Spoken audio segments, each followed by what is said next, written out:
The city is still under shock. People are coming to the morning site right next to the shopping mall, which is called Wintersherian, has burned down almost completely. They are laying down flowers, children's toys, because many, many children are among the victims. Balloons. I saw men walking the streets sobbing. You feel the despair, but it's not that much that you have the feeling anger is in the air. It's rather a feeling of numbness.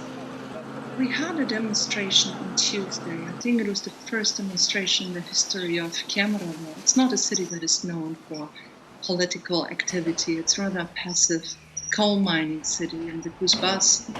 And over 3,000 people came out on the streets and demanded for answers. And the local authorities were reluctant to understand the gravity of the situation. They didn't provide any information, they didn't provide any answers, and that helped spreading rumors about the death toll.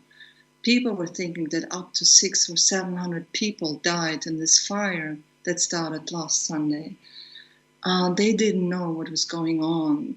They weren't informed, and the level of mistrust was immense. Also, as you know, an Ukrainian prankster did a prank call pretending that he's in Kemerovo and actually witnessing how dozens of bodies are being taken away. We know this is fake news, but those kind of fake information, those kind of false information helped to fuel an atmosphere of mistrust and despair.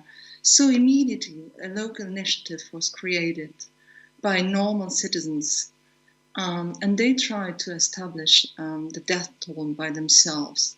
They had very, very basic demands to get answers to what has happened. So once they started the research, city council, city authorities did cooperate with them, and whenever they had the impression that their numbers matches with the official numbers that were provided, the atmosphere calmed down. Out of the 60 people, the majority is still not identified, and the process of identification is a challenging one, because in this shopping mall was a petting zoo. So you have DNA of animals and DNA of human being, and the investigators are taking care of it, which can take up to 3 weeks. And my feeling is that the ones that are left behind just want to bury the loved ones and to mourn at the moment. There is no interest in any political activities.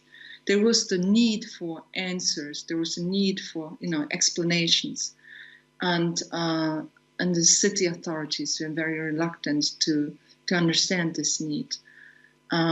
Today, the governor resigned, and I think this will calm down any kind of political desire to change something. Tuleyev is in his 70s. He's really sick.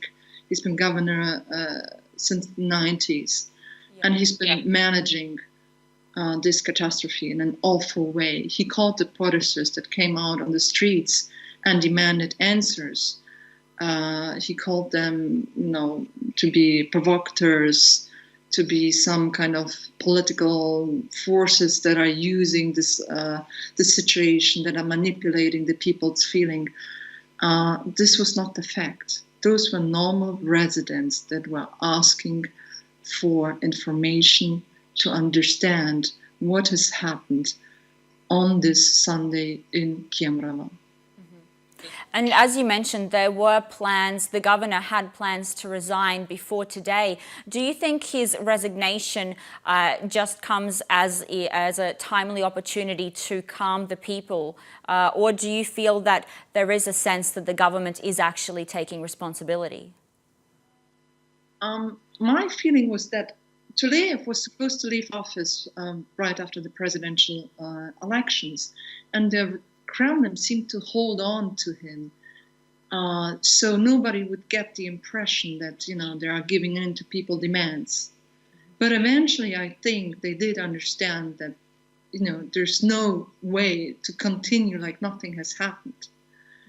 And that has led to the resignation of Tuleyev. I do not believe that this will change in any ways the political situation in Kemerovo in general. And what kind of impact do you think this tragedy will have across the nation, if you think it will have an impact across the country? Well, there is a shock you can feel all over Russia. It was really interesting to see how Russian journalists that have been in Kemerovo had actually a hard time covering the events. We had all kinds of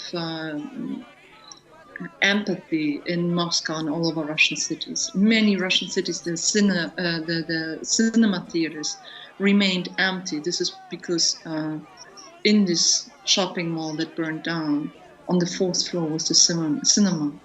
And many children were trapped inside the cinema, and they burned there because somebody locked the door. They couldn't come out. The emergency exits were locked. The sprinklers didn't work. The alarm signal didn't work. This all is not some fate-given tragedy. It's made by human, and it's made thanks to the corruption system we have in Russia. So I think everybody understands that this kind of catastrophe could happen at any time, any place in Russia again. And this is how, they do link it to their own situation. However, I doubt that something will actually really change unless the authorities start to fight the corruption system. And I don't see so far any will to do so. There is an investigation into this matter. Can you tell us about this investigation? Who has been have arrests been made, and do we know who's responsible for this tragedy yet? 7 people have been arrested over the last days. The director, people that work for companies that are dealing with the security system. The owner of the shopping mall is still in Australia, and I doubt that he will come back.